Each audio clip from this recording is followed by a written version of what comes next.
మరి చూడండి అక్కడ ఉన్న వాళ్ళందరికీ కూడా చెప్తున్నాడు అనమాట.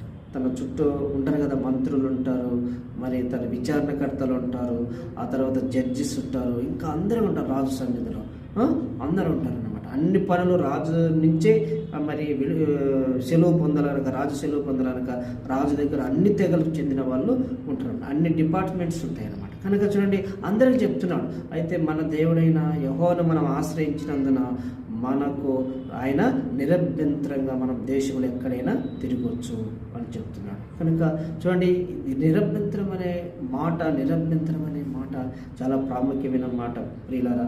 చూడండి కొంతమంది ఇంట్లో వండుకొని కూడా భయపడతారు అనమాట.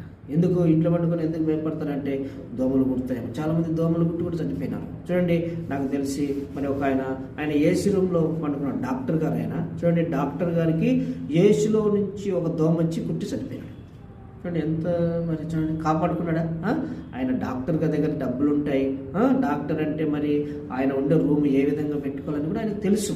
కానీ ఏసీలో నుంచి దోమ వచ్చి